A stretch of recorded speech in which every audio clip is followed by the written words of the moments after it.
Welcome to DSSB exam window. Question number 1। देखो x का value दे रखी है हमें, ये स्क्वायर रूट में दो वैल्यूज़ दे रखी हैं और हमें बताना है x किसके बीच में लाई करते हैं। तो आपको पता है स्क्वायर रूट हटाने के लिए अंदर स्क्वायर बनाना पड़ेगा। अंदर स्क्वायर बनाने का एक ही मेथड है। अगर मेरे पास हो a square plus b square plus 2ab और यहाँ पे माइनस है तो a square plus b square minus 2ab हो तो मैं आइडेंटिटी बना सकती हूँ a प्लस बी का होल स्क्वायर यहाँ पर और यहाँ पर a माइनस बी का होल स्क्वायर, फिर स्क्वायर रूट हट जाएगा। तो वो बनाने के लिए देखो यहाँ पे आपको 2 दिख रहा है ना, 2 2 तो 2 यहाँ पे तो 2 है ही नहीं, तो मैं क्या करूँगी 2 से मल्टीप्लाई भी कर दूँगी, 2 से डिवाइड भी कर दूँगी। तो x हो जाएगा x is equals to under root में 1/2, 2 से मैंने मल्टीप्लाई कर दिया 34 प्लस 2√93 ऐसे माइनस अंडर रूट में 1/2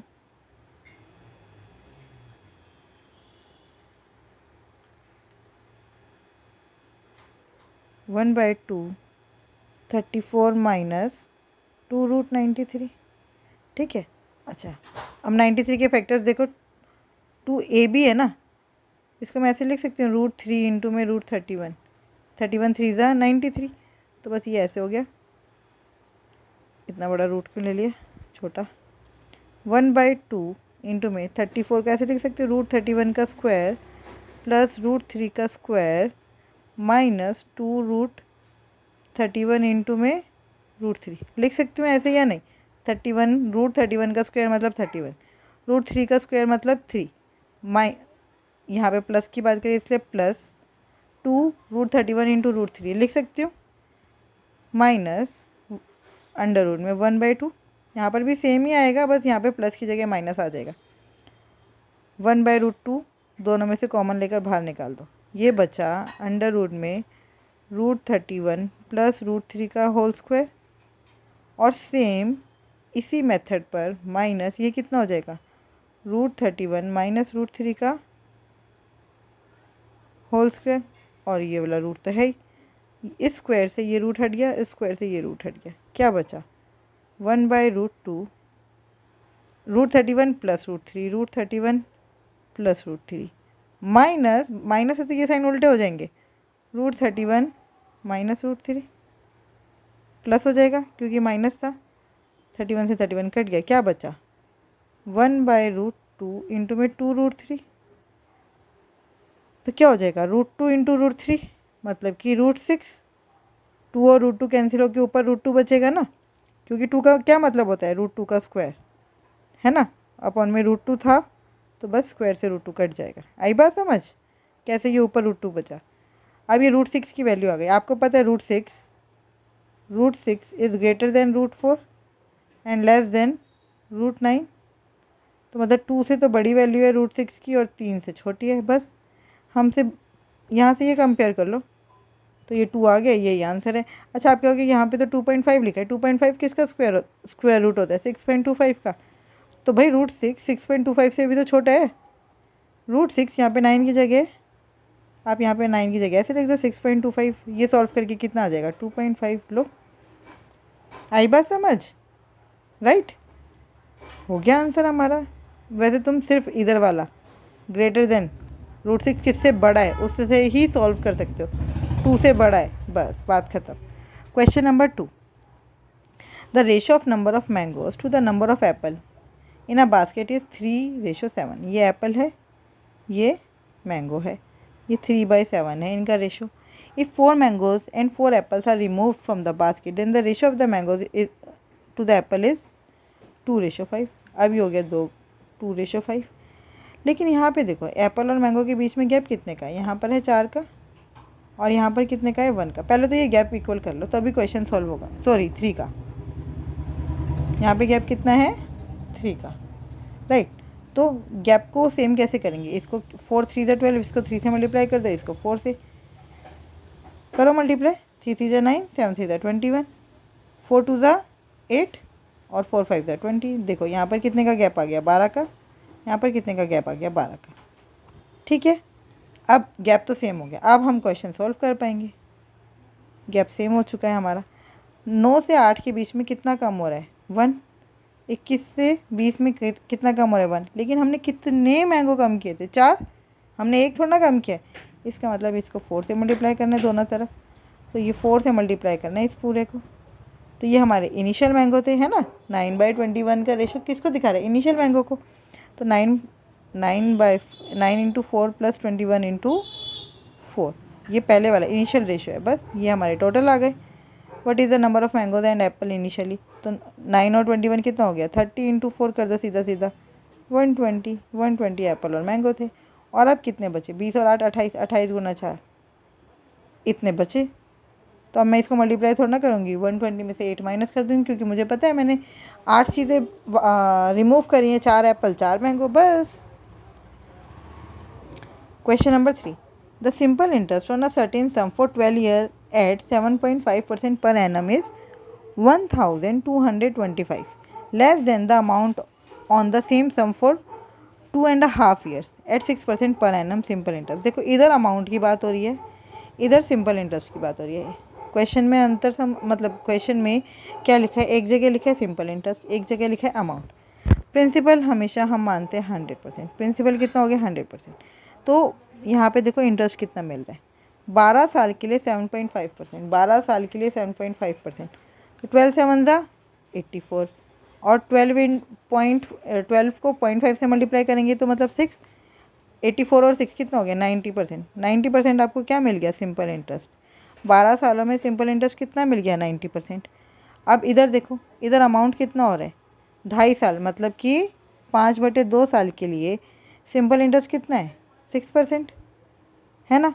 तो टोटल आपको सिंपल इंटरेस्ट कितना मिल गया, इस 2 3 ज़ा 6, 5 6 ज़ा 15%, तो आपको सिंपल इंटरेस्ट मिल गया। तो अमाउंट कितना हो गया, 100 प्लस 15%, कितना हो गया अमाउंट, 115%।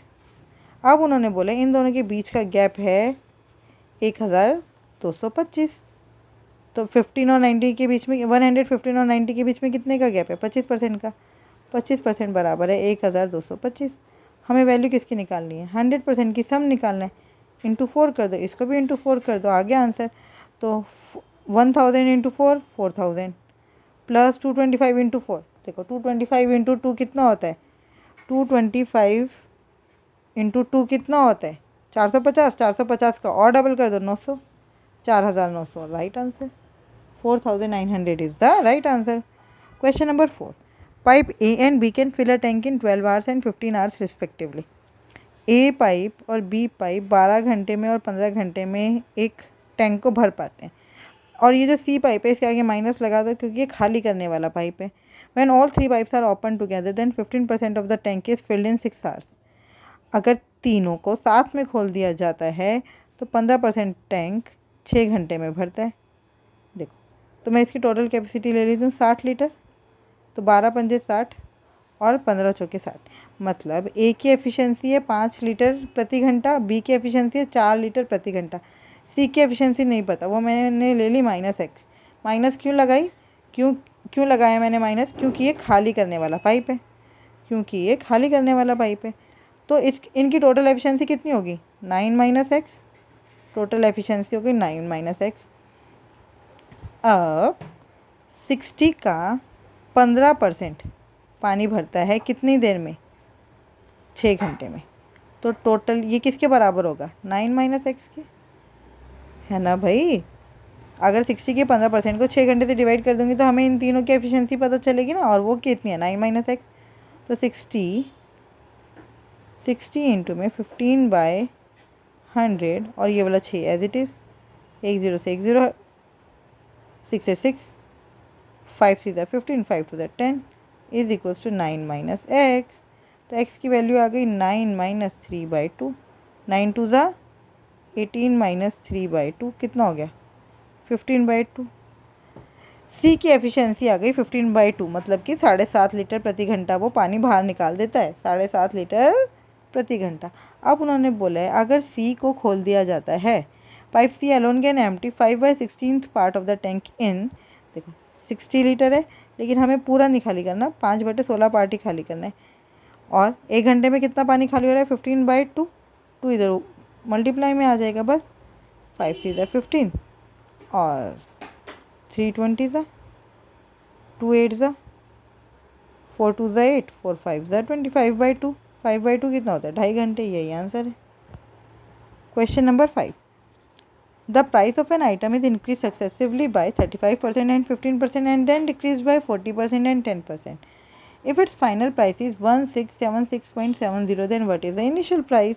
तो हम ले लेते हैं इनिशियल प्राइस एक्स से। पहले वो 35% बढ़ गया तो 135 हो गया किस पर 100 पर। फिर 15% और बढ़ा 15% का मतलब 5% मतलब 1/20 15% मतलब 3/20।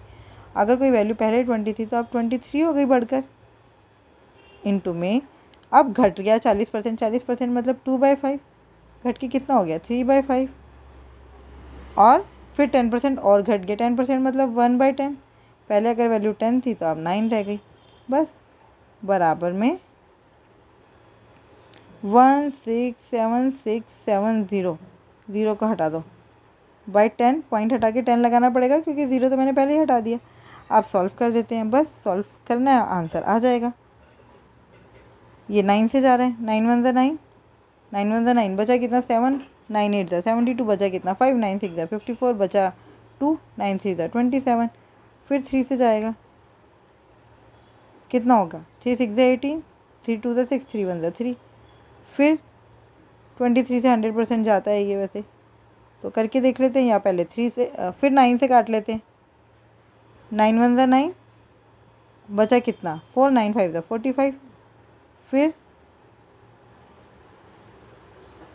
9 6 ज़ा 54 बचा कितना 8 9 9 9 ज़ा 81 23 1 ज़ा 23 23 69 23 3 ज़ा 69 3 1 ज़ा 3 3 5 ज़ा 15 ये 10 से 10 कैंसिल आउट हो गया 5 से 5 कैंसिल आउट हो गया बचा कितना 2000 तो एक्स की वैल्यू आ गई 2000 इधर मल्टीप्लाई में आ जाएगा 2000 बस x is equals to 2000 is the right answer. Question number 6 a is 20% less efficient than b।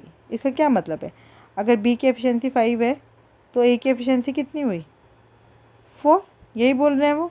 ये a है ये b है यहाँ पे हम एफिशिएंसी लिखते हैं a की एफिशिएंसी 4 और b की efficiency 5।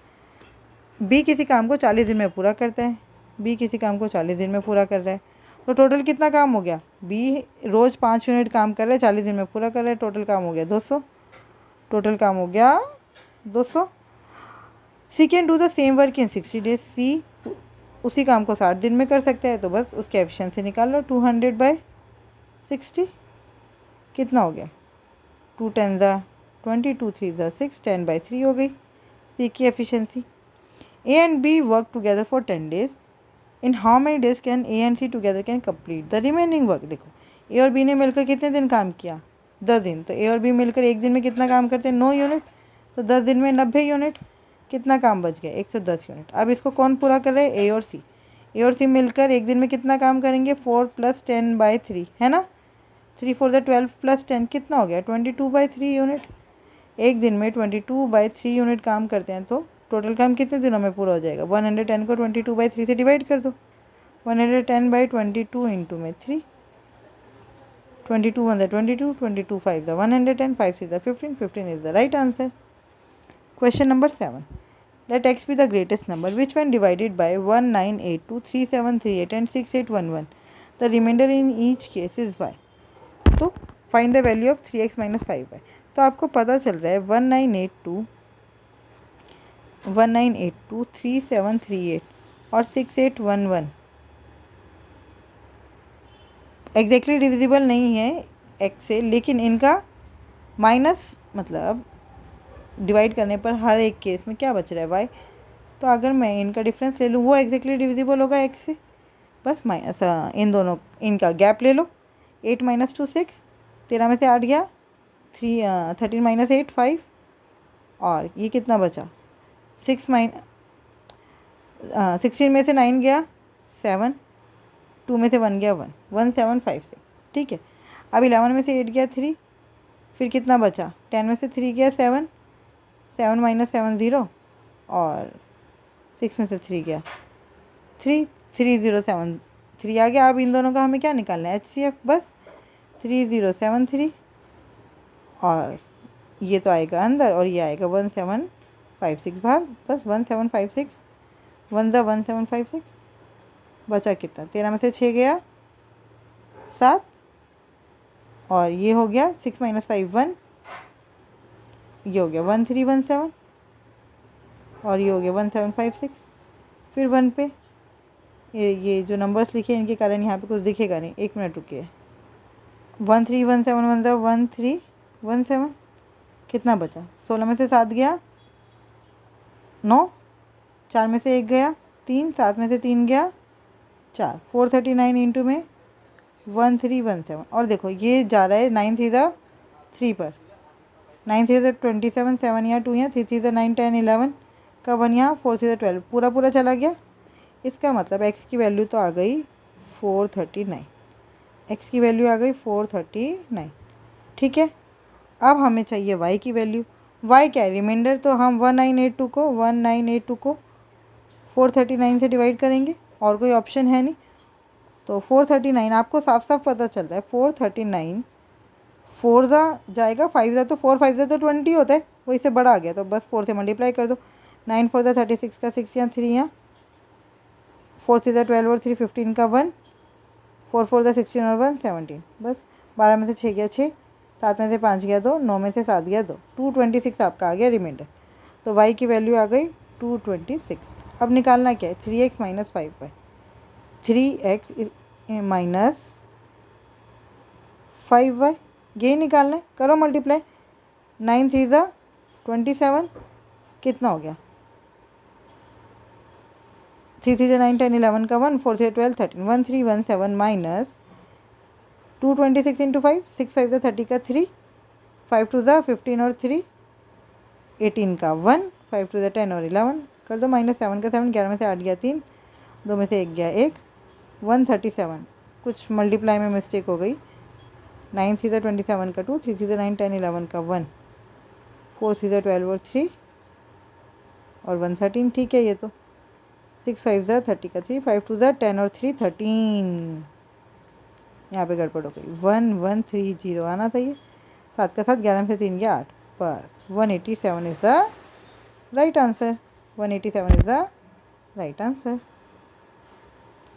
Question number 8, the marked price of an article is 550, marked price कितना है 550, it is sold for 425.92 after giving 2 successive discount of x%, 2 successive discount दे दिया हमने x% के। देखो 550 की चीज़ थी, आपने एक डिस्काउंट दिया x% का, तो कितने में बिकी, 100 - x/100 में। फिर आपने 100 - x/100 का डिस्काउंट दे दिया, तो चीज़ कितने में बिक गई, 42592 बाई 100 में। 100 से 100 कैंसिल हो गया, 1 0 से ये कैंसिल हो गया। 100% ये 11 की टेबल में आते तो ये भी आता ही होगा। 11 3 ज़ा 33, बचा कितना 9, 11 8 ज़ा 88, बचा कितना 7, 11 7 ज़ा 77, 11 2 ज़ा 22, ठीक है। 5 1 ज़ा 5, 5 2 ज़ा 10, ये हो गया 100 माइनस एक्स का स्क्वायर बराबर है 3872 इंटू 2, है ना। अच्छा, अब आप देखो 7 3 10, 8 2 10, मतलब ये 11 से ज़्यादा। आपको इसके फैक्टर्स बनाने हैं, ये अगर ये स्क्वायर में है ना, तो ये भी स्क्वायर में होगा ही होगा। तो इसको 11, इसमें से एक 11 मैंने कॉमन ले लिया, क्या बचा 11 3 ज़ा 33, बचा कितना 5, 11 4 ज़ा 11 5 ज़ा 55, बचा 2, 11 2 ज़ा 22। अभी भी ये 5 से डिवाइड हो रहा है, 11 1 ज़ा 11, 11 3 ज़ा 33, बचा 2, 11 2 ज़ा 22। इसका मतलब दो फैक्टर तो हो गए 11, और 32 इंटू 2 कितना होता है 64, 64 का मतलब कितना होता है 8 का स्क्वायर। इसके फैक्टर बन रहे 11 का स्क्वायर इंटू 8 का स्क्वायर। कोई डाउट इस बात में, ये हो गया 88 का स्क्वायर, स्क्वायर से square cancel, 100 minus x is equals to 88, x की वैल्यू आ गई 12, एक्स की वैल्यू आ गई 12। अगर एक्स 12 है तो उन्होंने बोला अब 2x% डिस्काउंट दे रहे हैं, 2x मतलब 24% का डिस्काउंट, तो 550 का आप 24% का डिस्काउंट निकाल दो, कितना हो गया ये 12 और ये 5, फिर ये 11, 11 12 द 132, 132 रुपये का हमने डिस्काउंट दे दिया 550 पर, तो कितना बचा 550 में से 100 गया, सीधा सीधा 450 बचा, 450 में से फिर 32 घटा दो, 10 में से 2 गया 8, 4 में से 3 गया 1, 418, 418 is the right answer. Question number 9, solution A contains liquid L1, L2 and L3। देखो ये L1 है, ये L2 है, ये L3 है, और ए के अंदर इसका रेशो है 3, 4 और 8। बी के अंदर लिक्विड है L1 और L2, किस रेशो में है? 7 और 8 में। और सी के अंदर लिक्विड है L2 एंड L3, ये किस रेशो में है? 3:7 में। यहाँ से हमने 2 लीटर लिक्विड निकाल लिया, यहाँ से हमने कितना लीटर लिक्विड निकाला? 3 लीटर, और यहाँ से हमने कितना लीटर लिक्विड निकाल लिया? 5 लीटर। तो अब उन्होंने पूछा जो न्यू हमारा सॉल्यूशन बना है, न्यू सॉल्यूशन कितने लीटर का है? 5, 3, 8, 2, 10, 10 लीटर का हमारा न्यू सॉल्यूशन है। उसमें से L2 की परसेंटेज कितनी है? उसमें L2 कितना होगा? उसमें L2 कितना होगा? देखो इस क्वेश्चन को करने का सबसे पहले तो आप इसका बेसिक समझो। बेसिक क्या है? जब मैं इसमें से 2 लीटर सॉल्यूशन निकाल रही हूँ तो 4, 3, 7, 7 और 8, 15, मतलब कि 2 लीटर में से L1 कितना है? 2 गुना में 3/15। L2 कितना है? 2 गुना में 4/15। और L3 कितना है? 2 गुना में 8/15। यही है। उसके बाद अगर इसमें से जब मैं 3 लीटर निकाल रही हूँ तो 3 लीटर में L1 और L2 का रेशो कितना होगा? 7/15 और 8/15। 3 गुना में 7/15 और 3 गुना में 8/15। और यहाँ पर 5 लीटर निकाले तो 5 गुना में 3/10, और यहाँ पर कितना हो जाएगा? 5 गुना में 7/10। अच्छा अब देखो, ये L2 है, ये L1 है, ये L3 है, ये आपका L2 है। ठीक है, बस अब इसमें से इन तीनों को ऐड करना है और 30 से डिवाइड करके परसेंटेज में चेंज कर देना है। तो ये कितना हो जाएगा? 8/15 प्लस 8 3 ज़ा 24/15 प्लस 5 3 ज़ा 15/10। अब डिनोमीटर सेम नहीं है, डिनोमीटर सेम कर लो, 30 बना लो सबको। कितना हो जाएगा? ये 2/2 इंटू में 2/2 इंटू में 3/3, 8 2 ज़ा 16/30 प्लस 48/30 प्लस 15 3 ज़ा 45/30, है ना? ये L2 हो गया। 16 प्लस 42 प्लस 58 48 प्लस 45 कितना हो गया? 8 और 6 14, 14 और 5 19 का 1, 4 4 8 और 1 9 और 1 10, 109/30। ये तो हो गया हमारा L2। अच्छा अब मैंने ये आपको बेसिक क्यों बताया था? इस क्वेश्चन को करने का हमारे पास एक थोड़ा इजी मेथड भी है। थोड़ा इजी मेथड क्या है? या तो रेशो इक्वल कर लो, यहाँ पे टोटल था 10, यहाँ पे 15, यहाँ पे भी 15, यहाँ पर भी 15, यहाँ पे 10, तो या तो पहले इक्वल कर लो, नहीं तो वो नहीं भी करा कोई बात नहीं, ये L1 और L3 लिखने की ज़रूरत नहीं थी, सीधा सीधा L2 लिखते, क्योंकि हमें तो पता है ना टोटल कितना है। टोटल तो हमारा 10 लीटर है। 109 बटे में 30 पूरे के बटे में 10, इतना है ना, इंटू में 100%, यही है। बस ये हो गया 109/30 इंटू 10 इंटू 100%। 2 0 से 2 0 कट गई, आंसर आ गया 3 3 ज़ा 9 बचा 1, 3 6 ज़ा 18, 36 1/3%। देख लेते हैं, यस यही आंसर है। Question number 10, the sides of a grassy triangular field are 95, 116 and 193 meter. A horse is tethered. देखो ये ट्रायंगल है। अच्छा ये ट्रायंगल 100% राइट एंगल ट्रायंगल होगा। मुझे कैसे पता राइट एंगल होगा? तभी तो एरिया निकालना ईजी है, अदरवाइज़ बहुत मुश्किल हो जाएगा। क्या अब ये हमसे हीरोज़ फार्मूला थोड़ा ना लगवा लेंगे ऐसे क्वेश्चन में? तो ये परपेंडिकुलर है, ये हाइट है, मतलब ये बेस है, ये मतलब दोनों में से एक बेस है एक परपेंडिकुलर है, और ये हाइपोटेन्यूज है। तो एरिया क्या होता है? Half into base into height, पूरे ट्राइंगल का एरिया आ गया, माइनस हॉर्स को यहाँ पे बांधा है, 3 हॉर्स बांधे हैं, एक यहाँ पर, एक यहाँ पर, एक यहाँ पर। ये इतना ग्रेस कर रहा है, ये इतना ग्रेस कर रहा है, ये इतना ग्रेस कर रहा है, और तीनों की रस्सी है 42 मीटर। आपको पता है एरिया ऑफ सेक्टर क्या होता है? थीटा बटे में 360 गुना में πr²। यहाँ पे थीटा, ये थीटा 1 हो गया, ये 2 हो गया, और ये थीटा 3 हो गया। थीटा 1 + 2 + 3 180 होता है, क्योंकि हमें पता है sum of 3 angles of a triangle is 180 degree. तो जो ये जो हमारा हॉर्स है ये कितना ग्रेस कर रहा है वो कितना हो जाएगा 180/360 इंटू में पाई आर स्क्वायर 22/7 इंटू आर कितना 42 इंटू 42 बस ये हो गया 2 2 11 ज़ा 7 6 ज़ा आंसर आया ये 84 95 इंटू में 84 माइनस 42 इंटू 6 कितना हो गया 6 टू द 12 का 1 6 4 द 24 252 इंटू 11।